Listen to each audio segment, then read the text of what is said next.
the Columbia Network takes pleasure in bringing you Suspense.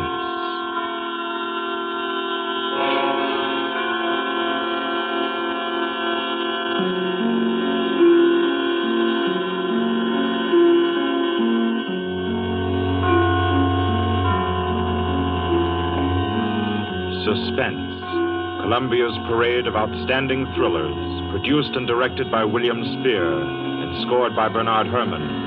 The notable melodramas from stage and screen, fiction and radio, presented each week to bring you to the edge of your chair, to keep you in suspense.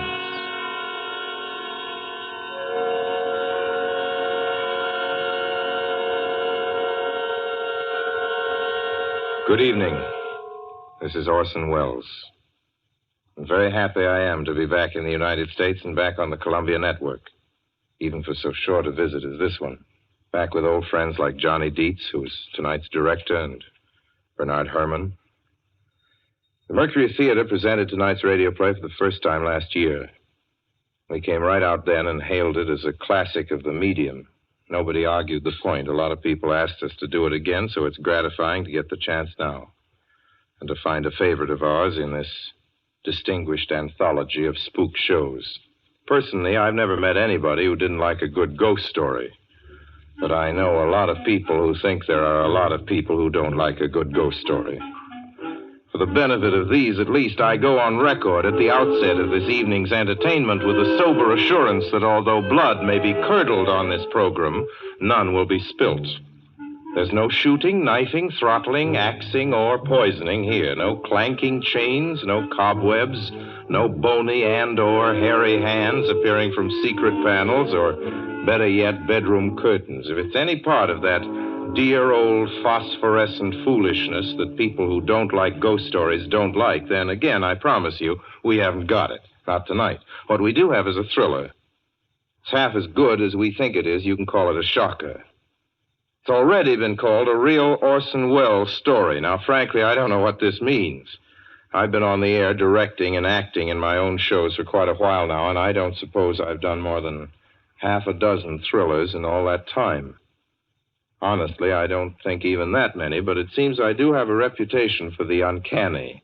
Quite possibly, a little escapade of mine involving a couple of planets, which shall be nameless, is responsible. Doesn't really matter. Don't think I disapprove of thrillers. I don't. A story doesn't have to appeal to the heart. It can also appeal to the spine. Sometimes you want your heart to be warmed, and sometimes you want your spine to tingle. The tingling, it's to be hoped, will be quite audible as you listen tonight to The Hitch-Hiker. That's the name of our story, The Hitch-Hiker.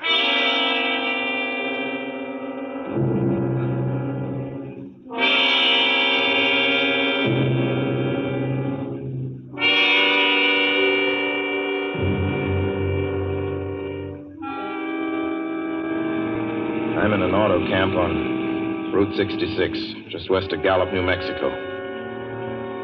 If I tell it, perhaps it'll help me. Keep me from going crazy. I gotta tell this quickly. I'm not crazy now. I feel perfectly well, except that I'm running a slight temperature. My name is Ronald Adams.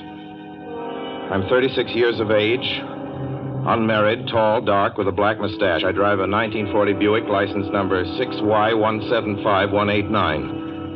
I was born in Brooklyn. All this I know. I know that I'm at this moment perfectly sane. That it's not me who's gone mad. It's something else. Something utterly beyond my control. I've got to speak quickly. At any minute, the link may break. This may be the last thing I ever tell on Earth. The last night I ever see the stars. 6 days ago, I left Brooklyn to drive to California. Goodbye, son. Good luck to you, my boy. Goodbye, Mother. Here, give me a kiss, and I'll go.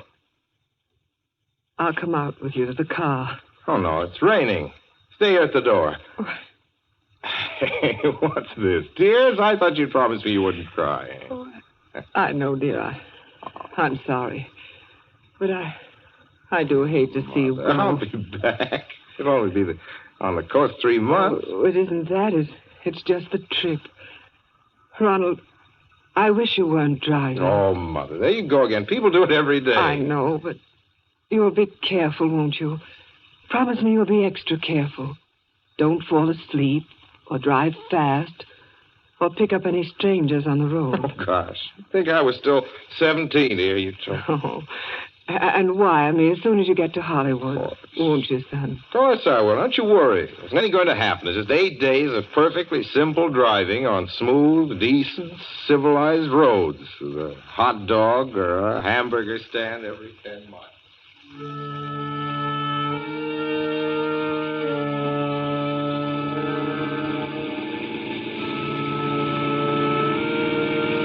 I was in fine spirits. The drive ahead of me, even the loneliness, seemed like a lark. I reckoned without him. Crossing Brooklyn Bridge that morning in the rain, I saw a man leaning against the cables. He seemed to be waiting for a lift. There were spots of fresh rain on his shoulders. He was carrying a cheap overnight bag in one hand. He was thin, nondescript, with a cap pulled down over his eyes. I would have forgotten him completely, except that just an hour later, while crossing the Pulaski Skyway over the Jersey Flats, I saw him again. At least, he looked like the same person. He was standing now with one thumb pointing west. I couldn't figure out how he got there, but I thought probably one of those fast trucks had picked him up, beaten me to the Skyway, and let him off. I didn't stop for him. Then late that night, I saw him again. It's on the new Pennsylvania Turnpike between Harrisburg and Pittsburgh. It's 265 miles long with a very high speed limit.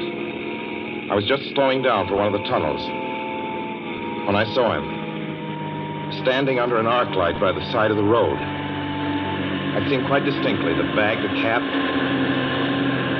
even the spots of fresh rain spattered over his shoulders. He hallooed at me this time. Hello! Hello! I stepped on the gas like a shot.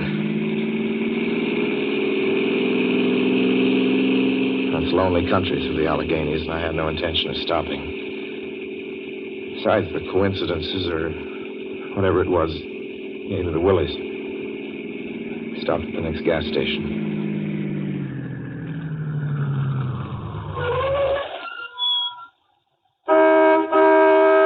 Yes, sir. Fill her up. Certainly, sir. Check your oil, sir? No, thanks.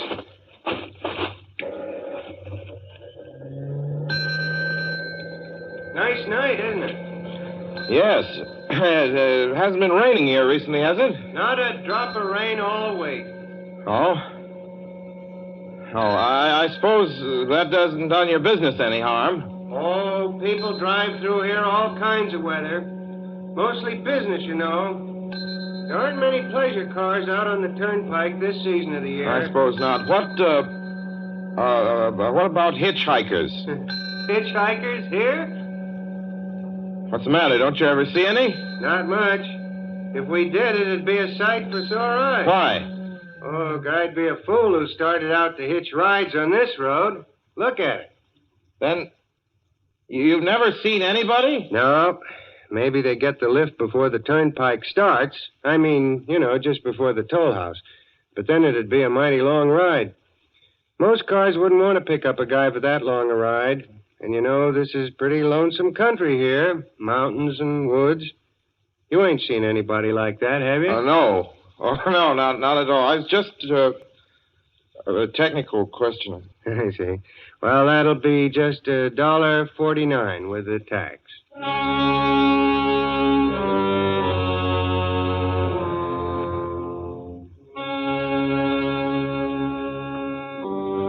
Thing gradually passed through my mind as sheer coincidence. I had a good night's sleep in Pittsburgh. I didn't think about the man all next day until just outside of Zanesville, Ohio, I saw him again. It was a bright, sunshiny afternoon. The peaceful Ohio fields, brown with the autumn stubble, lay dreaming in the golden light. I was driving slowly, drinking it in, when the road suddenly ended in a detour. In front of the barrier, he was standing. let me explain about his appearance before I go on. I repeat, there was nothing sinister about him. He was as drab as a mud fence, nor was his attitude menacing. He merely stood there, waiting, almost drooping a little, a cheap overnight bag in his hand. He looked as though he'd been waiting there for hours. And he looked up. He hailed me. He started to walk forward. Hello? Hello? Hello? No, not just now. Sorry. Going to California? No, not today. The other way, going to New York. Sorry.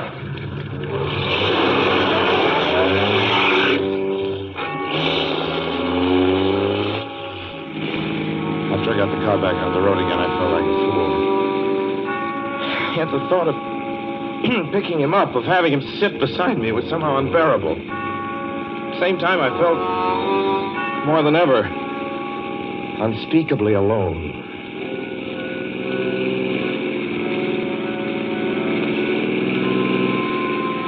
Hour after hour went by.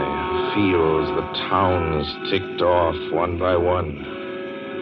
The light changed. I knew now that I was going to see him again. And though I dreaded the sight, I caught myself searching the side of the road, waiting for him to appear.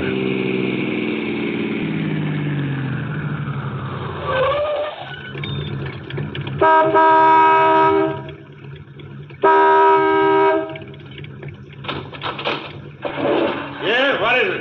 What do you want? Sell sandwiches and pop here, don't you? Yeah, we do in the daytime. But we're closed up now for the I night. know, and I was wondering if you could possibly have a cup of coffee, black coffee, just... No, not this time of night, mister.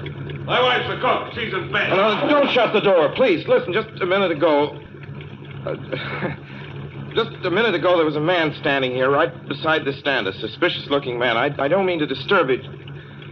You see, I was driving along when I just happened to look, and there he was. How's he doing? Well, nothing. You've been taking a nip. That's what you've been doing. Now, on your way before I call out sheriff Oates.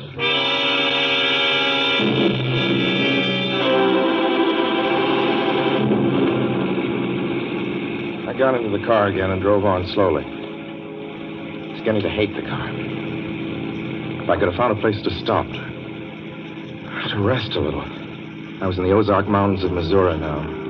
A few resort places there were closed, only an occasional log cabin, seemingly deserted.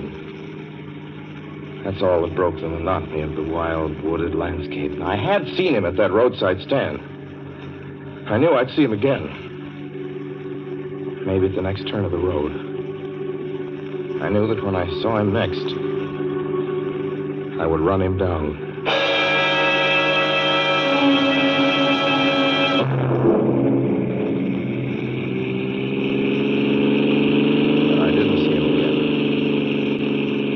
See him until late next afternoon. I stopped a car at a sleepy little junction just across the border into Oklahoma to let a train pass by.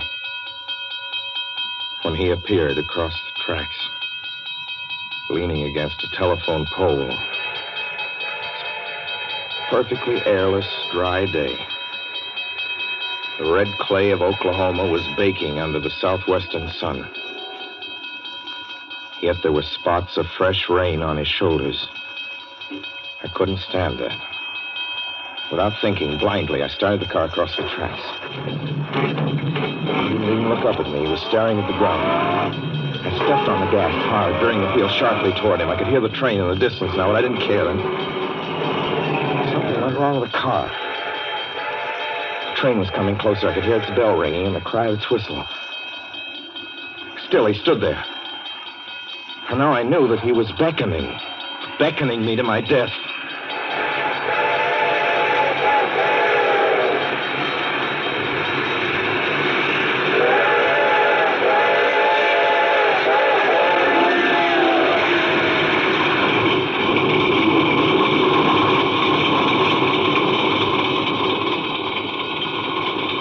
Well, I frustrated him that time. The starter worked at last. I managed to back up. When the train passed, he was gone. I was all alone in the hot, dry afternoon.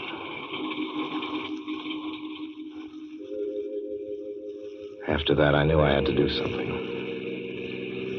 I didn't know who this man was or what he wanted of me. I only knew that from now on, I mustn't let myself alone on the road for 1 minute. Hello there. Like a ride? Well, what do you think? How far are you going? Where do you want to go? Amarillo, Texas. I'll drive you there. Gee.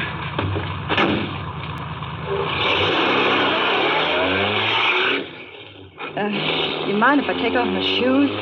My dogs are killing me. Go right ahead. Oh, gee, what a break You this is. hitchhike much? Sure, only it's tough sometimes in these great open spaces to get the break. I should think it would be, though I'll bet you get a good pickup in a fast car. If you did, you could get places faster than, say, another person in another car, couldn't you? I don't get you. Well, take me, for instance. Suppose I'm driving across the country, say, at a nice, steady clip, about 45 miles an hour. Couldn't a girl like you just standing beside the road waiting for lifts beat me to town? Or any town, provided she got picked up every time in a car doing from 65 to 70 miles an hour? I don't know. What difference does it make? Oh, no difference. It's just a crazy idea I had sitting here in the car. Imagine spending your time in a swell car thinking of things like that. What would you do instead? What would I do? If I was a good-looking fella like yourself, why, I just enjoy myself every minute of the time. I'd sit back and relax. And if I saw a good-looking girl along the side of the road... Hey, look out! Did you see him? See who? A man standing beside the barbed wire fence. I didn't see anybody. There wasn't nothing but a bunch of cows and a wire fence. No? What'd you think you was doing? Trying to run into the barbed wire There's a man fence? there, I tell you. A thin gray man with an overnight bag in his hand. And I was trying to run him down. Run him down? You mean kill him? Say you didn't see him back there? You sure? I didn't see a soul.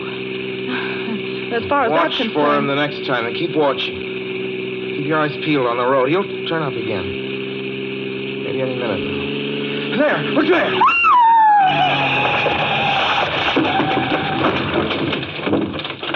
How does this door work? I'm getting out of See here. him that time? No, I didn't see him that time. And personally, mister, I don't expect never to see him. All I want to do is go on living.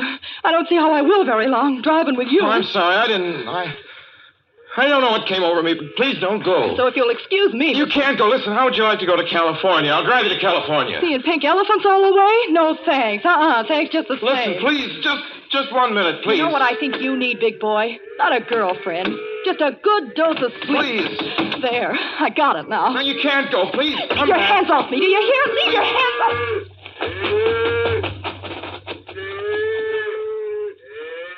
She ran from me. As though I were a monster. A few minutes later, I saw a passing truck pick her up. I knew then that I was utterly alone. It was in the heart of the great Texas prairies. There wasn't a car on the road after the truck went by. I tried to figure out what to do, how to get hold of myself. If I could find a place to rest, or even if I could sleep right here in the car for a few hours along the side of the road. I was getting my winter overcoat out of the back seat to use as a blanket when I saw him coming toward me, emerging from the herd of moving steer. Hello?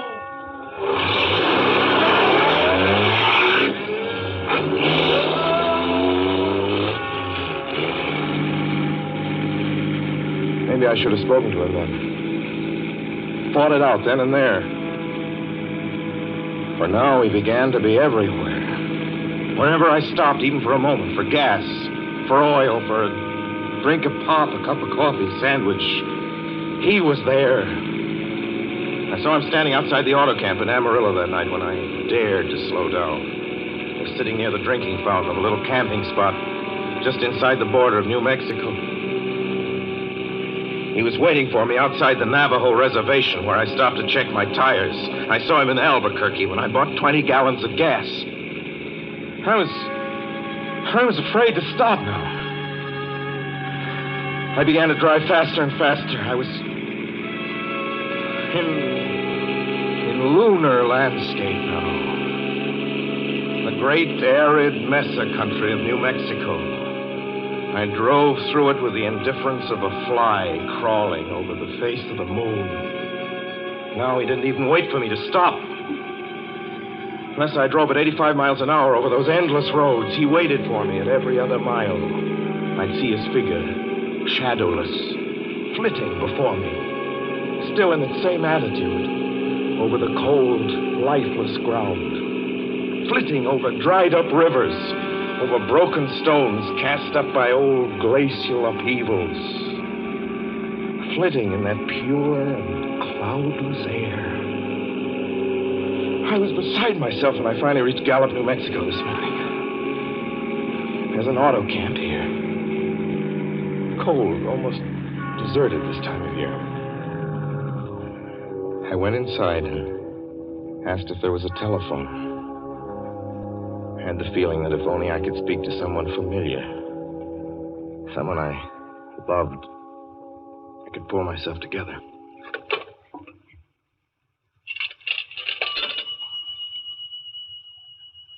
Your call, please. Long distance. Long distance, certainly. This is long distance. I'd like to put in a call to my home in Brooklyn, New York. I'm Ronald Adams. The number is Beechwood 20828. Certainly, I will try to get it for you. Albuquerque. New York for Gallup. New York. Gallup, New Mexico, calling Beechwood 20828. I'd read somewhere that love could banish demons. It's the middle of the morning. I knew Mother would be home. I pictured her tall and white-haired in her crisp house dress, going about her tasks. Be enough, I thought, just to hear the even calmness of her voice. Will you please deposit $3.85 for the first 3 minutes? When you have deposited $1.50, will you wait until I have collected the money?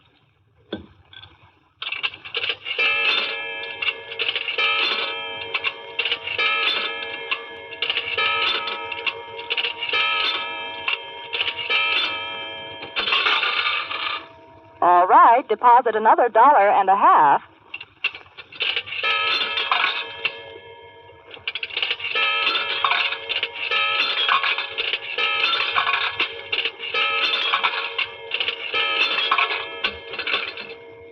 Will you please deposit the remaining 85 cents?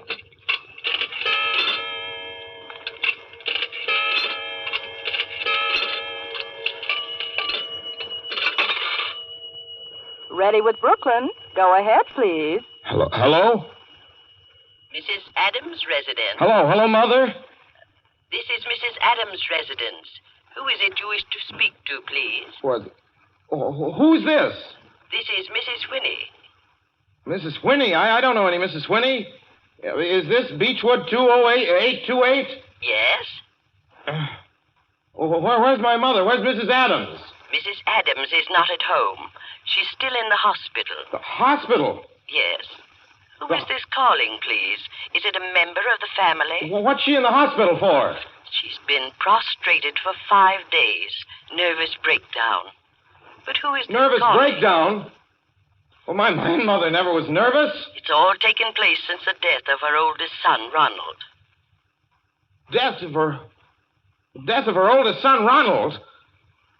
Hey, what's this? What number is this? This is Beechwood 20828. It's all been very sudden. He was killed just 6 days ago in an automobile accident on the Brooklyn Bridge. Your 3 minutes are up, sir. Your 3 minutes are up, sir. Your 3 minutes are up, sir. And so I'm sitting here in this deserted auto camp in Gallup, New Mexico. I'm trying to think. Trying to get hold of myself. Otherwise, I I'm going to go crazy. Outside, it's night. The vast, soulless night of New Mexico. 1 million stars are in the sky. Ahead of me stretch 1,000 miles of empty mesa. Mountains, prairies, desert. Somewhere among them, he's waiting for me. Somewhere I shall know who he is and who I am.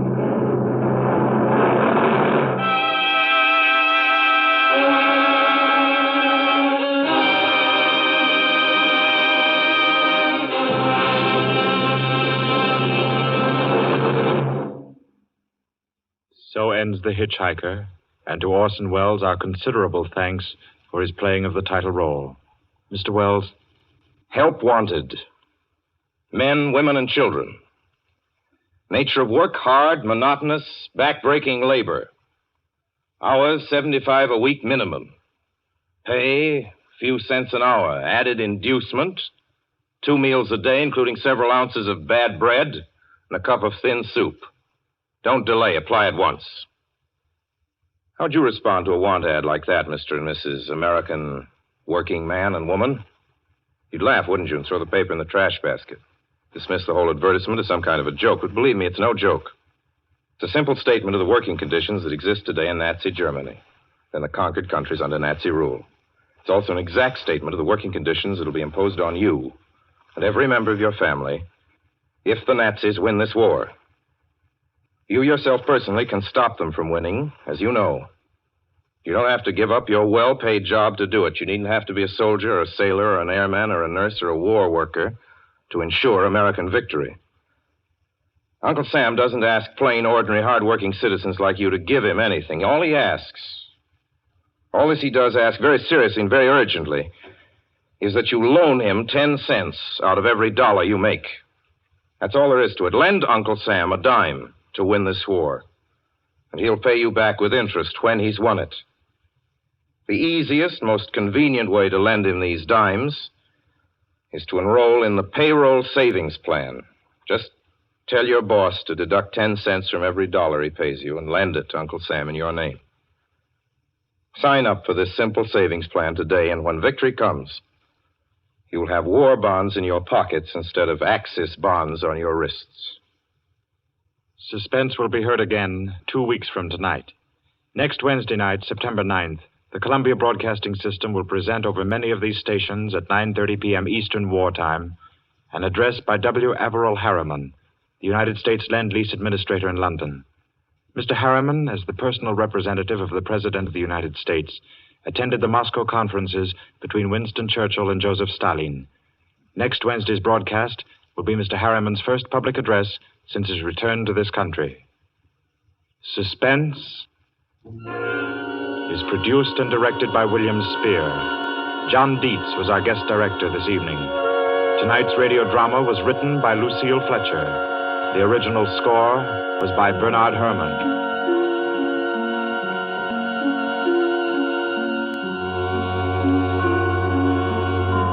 This is the Columbia Broadcasting System.